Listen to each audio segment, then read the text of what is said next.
Bia, ende e mbingarkuar nga debatet e fundit me Albën, shpërthen papritur dhe i afrohet asaj me hapa të shpejt. Syt i ka të ndezur nga inati dhe frymëmarrja i shpejtohet, ndërsa banorët e tjerë e vërejnë menjëherë tensionin që po afrohet. Ajo shkon drejt Albës me një impuls të fortë, duke ngritur dorën sikur do ta kapte për flokësh, por në momentin e fundit nuk arrin ta prejë. Ose sepse banorët afrohen, ose sepse Alba tërhiqet një hap pas, duke e parë Bian me habi dhe sfid njëkohësisht, Bia acarohet akoma më shumë nga fakti që nuk e prej kudo dhe shpërthen me zë të lartë: "Ti je ignorante, Alba." I thot ajo me nerva, duke e parë drejtë në sy. Ignorante dhe e lodhshme. Mjaft më me këtë sjellje. Alba ngrim për një moment, duke e parë me vetullat e ngritura, por edhe ajo nuk mbetet pa reaguar.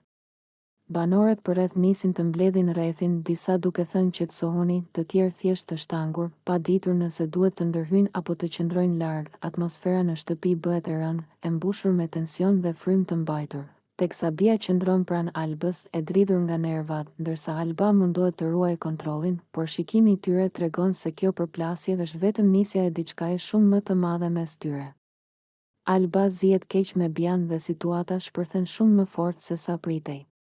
Tensionet mes tyre kishin kohë që po rriteshin, por këtë herë Alba nuk e përmban më veten. Ajo i afrohet Bies me nervozizëm të dukshëm, fytyra e saj e skuqur dhe zëri i ngritur që mbush gjithë dhomën. "Ti nuk je as fare ajo që hiqesh," i thot Alba duke i dalë përballë. "Je shumë e shëmtuar me sjelljen që ke dhe s'di si të silles fare me njerëzit." Bia ngrim për një moment, e habitur nga agresiviteti i papritur i Albës. Banorët e tjerë fillojnë të afrohen rreth tyre, pa ditur nëse duhet të ndërhyjnë apo të presin si do zhvillohet situata, por Alba nuk ndalet, vazhdon të flasë me zë të lartë. E mërzitur dhe e mbushur me inat. Ajo e akuzon Bian se po sillet keq, se po provokon dhe se po krijon situata të panevojshme në shtëpi. Fjalët e saj janë të rënda, të mbushura me nerva, dhe çdo fjalë shton edhe më shumë tension. Bia përpiqet të mbajë qetësinë, por sytë e saj tregojnë se fjalët e Albës po e prekin. Ajo e kthen kokën anash për një moment, sikur kërkon një frymëmarrje të thellë për të mos shpërthyer edhe vetë. Banorët përreth fillojnë të shqetësohen, duke i parë të dyja vajzat teksa debati po bëhet gjithnjë më i ashpër. Në ajër ndihet tensioni, dhe të gjithë e dinë se kjo përplasje nuk do mbarojë lehtë.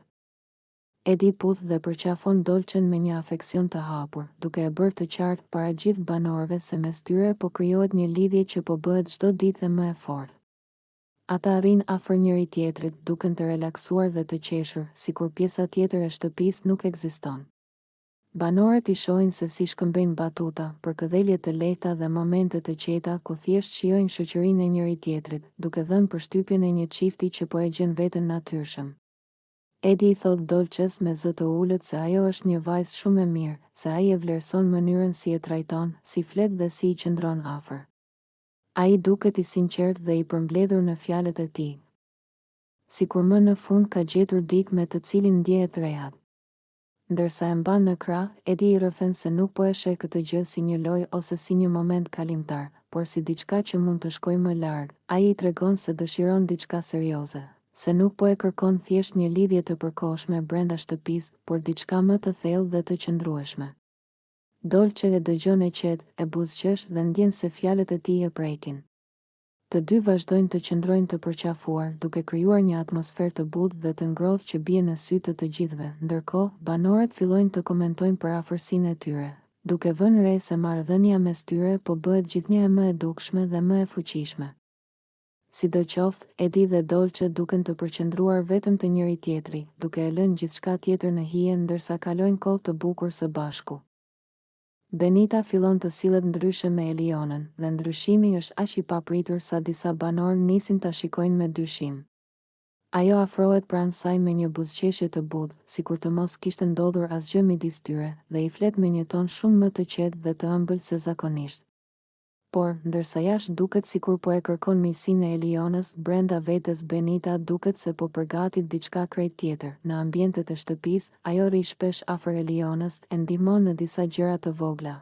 I flet mirë dhe përpiqet të krijojë idenë se është kthyer krejtësisht në një person më të sjellshëm. Banorët e tjerë e vërejnë këtë ndryshim, por disa prej tyre nuk e besojnë. nga mënyra se si ajo hedh ndonjëherë një shikim të fshehtë ose nga mënyra se si vëzhgon të tjerët, duket qartë se diçka po përpunon. Benita, ndërkohë, vazhdon ta luajë rolin e saj. Ajo i rri pranë Elionës, i thot gjëra të mira, e komplimenton dhe vepron sikur janë afruar shumë papritur. Në pamje të parë, duket sikur po e kërkon ribashkimin dhe dëshiron të lërë pas konfliktet e kaluara. Por poshtë kësaj sjelljeje të ëmbël, ajo duket se ka një qëllim të fshehtë që vetëm ajo e di. Eliona, e cila është mësuar me mënyrën e vjetër të Benitës, nuk e kupton plotësisht ndryshimin. Ajo e pranon afrimin. Edhe pse duket pak e hutuar dhe nuk e kupton pse Benita po është kaq e qetë. Disa banorë, të cilët e kanë vëzhguar situatën nga larg, shkëmbejnë shikime, sepse u duket e çuditshme kjo kthes kaq e menjëhershme. Natën, Benita shfaqet edhe më e qetë dhe më e afërt me Elionën, por fjalët dhe veprimet e saj duken sikur janë të ndërtuara me kujdes, sikur po e përgatit terrenin për diçka që ende nuk është zbuluar. Mënyra si sillet, mënyra si shfaqet e përmirësuar brenda natës, e bën situatën edhe më të dyshim. Kjo sjellje e Benitës krijon tension në shtëpi, sepse askush nuk e di çfarë synimi ka ajo në të vërtetë. Të gjithë e ndjejnë se pas kësaj afrimiteti të papritur mund të fshihet diçka tjetër. Eliona përplas fjalët me tone të larta ndaj Benitës dhe debati mes tyre bëhet edhe më i fortë se më parë. Ajo e shikon drejt në sy dhe i thot hapur se sjelljet e Benitës kanë qenë prej kohësh kontradiktore, duke e quajtur atë dyfytyrshë për mënyrën se si sillet një ditë keq e një ditë mirë. Eliona shton se të gjithë e kanë parë këtë ndryshim të papritur dhe se sipas saj, Benita po përpiqet t'i mashtrojë banorët me një imazh të rrem. Ajo vazhdon duke i thënë se askush në shtëpi nuk bindet nga sjelljet e Benitës, sepse gjithçka që bën duket e detyruar dhe jo e sinqertë. Eliona i thot se kjo lloj loje është aq e dukshme sa, sipas saj, vetëm dikush që nuk mendon mirë do ta provonte këtë mënyrë për të manipuluar situatën. Ajo i thot trosh se Benita nuk mund të mashtrojë askënd, as banorët dhe as publikun, sepse të gjithë kanë parë se si ajo ka vepruar deri tani. E tensionuar, Eliona vazhdon duke thënë se Benita nuk e meriton të qëndrojë në shtëpi, sepse ka sjell vetëm energji të keqe, debate të panevojshme dhe sjellje që s'kan qenë asnjëherë të drejta. Sipas Elionës, Benita mundohet të shtiret, por e vërteta i del çdo herë në sipërfaqe. Banorët përreth i shikojnë të habitur, ndërsa Eliona nuk e ndal as pak fjalën, duke e lënë të qartë se nuk beson asnjë gjë që del nga goja e Benitës. Në fund, atmosfera bëhet e nxehtë dhe tensioni në dhomë rritet edhe më shumë, ndërsa Eliona qëndron e palkundur në qëndrimin e saj, duke e bërë të qartë se nuk ka ndërmend t'i tolerojë më sjelljet e Benitës. Benita fillon të shfaqë hapur shenja xhelozie ndaj Edin, sidomos pasi ka vënë re që ai po kalon gjithnjë e më shumë kohë me Dolçen. Në dhomën e ndenjes, ndërsa disa banorë po bisedojnë, Benita nuk e mban dot më brenda atë që mendon dhe nis të komentojë me një ton të mprehtë. Ajo shikon nga larg Edin dhe Dolçen që po qeshin të ulur pranë njëri tjetrit, dhe fytyra e saj ndryshon menjëherë. Shikojeni pak këtë, thot Benita me nervozizëm. Edi po rri gjithkohës me Dolçen, sikur ajo të ishte ndonjë person i veçantë. Banorët e tjerë e shohin me habi, sepse Benita rrallë e ka treguar kaq haptazi mërzitjen e saj. Ajo vazhdon duke u ankuar se Edi nuk duhet t'i kushtoj aq shumë vëmendje Dolçes. Dhe se sipas saj, Dolçe nuk e vlerëson Edin ashtu siç duhet. Me një ton të zhgënjur, Benita shton se ajo e sheh si të padrejt faktin që Edi ka zgjedhur të rrijë me dikë që, sipas mendimit të saj, nuk e kupton plotësisht. Disa banorë përpiqen ta qetësojnë, duke i thënë se ndoshta ajo po e tepron. Por Benita tund kokën e zemëruar. Është e qartë se ajo është e prekur dhe nuk e fshet dot. Unë e njoh Edin më mirë se ajo, thot ajo, duke mos e larguar shikimin nga çifti që po qesh në qoshe. Më dogji pak, po ja. Çfarë të bëj? Sa më shumë që e sheh afrimitetin mes Edi dhe Dolçes, aq më shumë zemërimi dhe xhelozia i dalin në sipërfaqe. Banorët e tjerë fillojnë të kuptojnë se kjo situatë po e mërzit thellë Benitën, edhe pse ajo përpiqet ta mbulojë me ironi dhe komente të hidhura. Atmosfera rreth saj bëhet e tensionuar, sepse sjellja e saj tregon qartë se po e përjeton me shumë emocion faktin që Edi nuk po i kushton më vëmendje si më parë. Banorët presin të shohin si do të ndikojë kjo në dinamikën e shtëpisë, ndërsa Benita vazhdon të rrijë larg, duke vëzhguar çdo lëvizje të tyre. Edi e ngacmon Benitën me një qetësi provokuese, duke e parë drejtë në sy dhe duke i thënë me një buzëqeshje ironike se ajo është bërë xheloze për të. Ai e vëren se Benita ndryshon ton sa herë ai afrohet me Dolçen dhe këtë gjë e përdor për ta thumbuar edhe më shumë. Me një ton tallës, Edi i thotë se ajo dikur ka dashur vëmendjen e tij, por se ai nuk ka pasur dhe nuk ka as tani ndjenja për të. Ai vazhdon duke ia bërë të qartë se zemra dhe interesi i tij janë tek Dolçe, dhe këtë e thot me qëllim që Benita ta dëgjoj sa më qartë. Benita i kthen shikimin e acaruar, por Edi nuk ndalet. Ai i thot se gjithë sjelljet e saj, komentet, thumbimet dhe shpërthimet e vogla janë thjesht shenja xhelozie të maskuara si lojë. Madje shton se edhe banorët e tjerë e kanë kuptuar këtë dhe se ajo s'po i fshet dot emocionet. Pastaj Edi e ngacmon akoma më shumë duke i thënë se ajo e ka të vështirë të pranojë që ai ka zgjedhur Dolçen dhe jo atë, dhe se mënyra si reagon vetëm e tradhton. Ai nis të qesh me fjalët e veta, sepse e sheh që Benita po irritohet, por gjithsesi përpiqet të mbajë kontrollin. Benita përpiqet të mohojë gjithçka, por Edi i ndërpret fjalën dhe e tall edhe më shumë, duke i thënë se s'mund të mashtrojë askënd dhe se nuk ka arsye të ofendohet, thjesht duhet ta pranojë realitetin. Situata bëhet më e tensionuar, ndërsa Edi vazhdon me fjalë të lehta por therrse. Duke e vënë Benitën para të gjithëve në pozitë të vështirë, atmosfera rreth tyre ngarkohet dhe banorët e tjerë fillojnë të vërejnë se po lind një tjetër konflikt, ndërsa Edi vazhdon të qeshë nën hunë, i kënaqur që e ka acaruar Benitën deri në atë pikë. Edi i shpreh ndjenjat Dolçes teksa qëndrojnë të ulur në një nga qoshet më të qeta të shtëpisë, larg zhurmës së banorëve të tjerë. Ai duket më i emocionuar se zakonisht dhe zëri i tij ka një ton më të butë ndërkohë që mundohet të gjejë fjalët e duhura. Pas disa minutash hezitimi, Edi më në fund i thot Dolçes se ai ka filluar të ndjejë diçka më shumë për të, duke i pranuar se prania e saj e qetëson dhe e bën ta shohë lojën ndryshe. Dolçe mbetet e surprizuar për një moment, por në fytyrën e saj shfaqet një buzëqeshje e butë që e tradhton emocionin e brendshëm. Ajo i thot Edit se ndjenjë për të ka pasur prej ditësh, por nuk ka dashur ta shpreh para kohe. Nga frika mos dukej si e nxituar. Tregimi i saj i sinqert e bën Edin të marrë guxim edhe më shumë dhe atmosfera midis tyre bëhet më e afërt dhe më e ngrohtë. Ndërkohë, disa banorë që i shikojnë nga larg fillojnë të këmbejnë komente, sepse kemi ditë që ata të dy shihen gjithmonë bashkë. Tani çdo gjë bëhet më e qartë, nuk ka qenë thjesht shoqëri.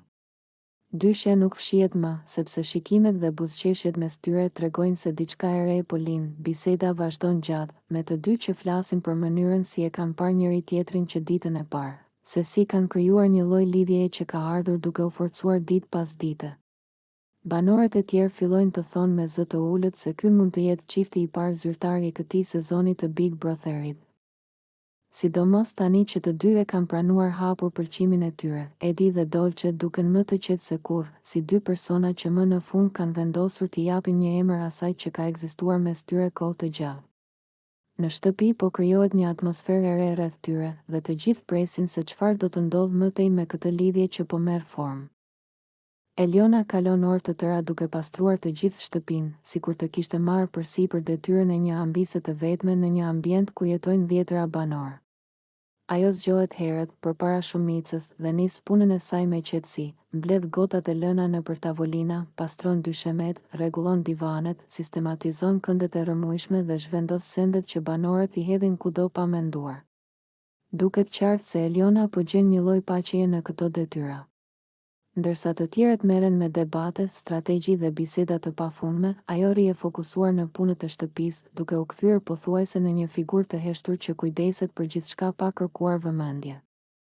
Në momente të ndryshme, disa banorë e shikojnë me admirim, ndërsa të tjerë e marrin të mirëqen mundin e saj, sikur pastrimi të ishte detyrë që i takonte vetëm Elionës. Në kuzhinë, ajo lan enët me durim edhe kur pirgjet janë të mëdha.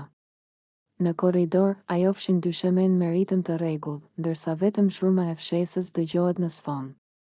Në dhomën e gjumit, ndreq jastëkët dhe rregullon bataniet pa bërë asnjë koment, edhe pse është e vetme në këtë mision të përditshëm. Eliona duket sikur e përdor këtë kohë për të shkputur nga tensionet e shtëpisë.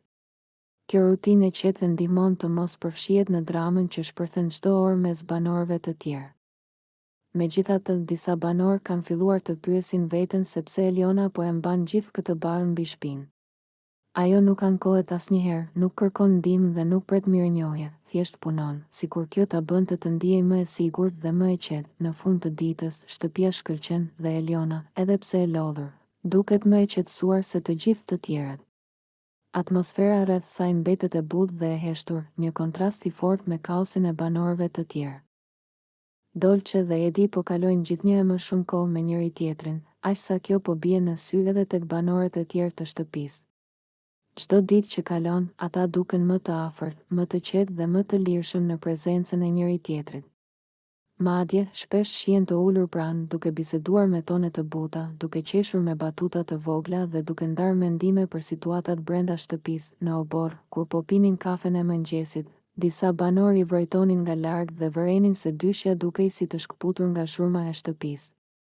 Dolce i fliste Edit me një qetësi të rrallë, dhe ai e dëgjonte me kujdes, gjë që nuk e bën shpesh me të tjerët. Disa banor komentojnë mes tyre se kjo afrimitet nuk është i rastësishëm, se diçka ka ndryshuar në energjinë e tyre. Në ambientet e brendshme, situata është njësoj. Ata shpesh përfundojnë duke ndenjur në të njëjtën tavolinë, duke bërë plane për lojën, duke diskutuar strategjitë e banorëve të tjerë ose thjesht duke folur për gjëra të vogla që i bëjnë të ndihen të relaksuar. Banorët e tjerë ndonjëherë i ngacmojnë me shaka për faktin që janë bërë gati të pandar, por Dolce dhe Edi vetëm qeshin dhe vazhdojnë bisedën, pavarësisht komenteve të shtëpisë. Ata duken si dy persona që po e gjejnë ritmin e tyre dhe po krijojnë një lloj afërsie të veçantë. Pa zhurmë dhe pa dramat që të tjerët zakonisht sjellin. Atmosfera mes tyre është e qetë, e lehtë dhe duket qartë se po u pëlqen shoqëria e njëri tjetrit, aq sa të gjithë fillojnë ta vërejnë.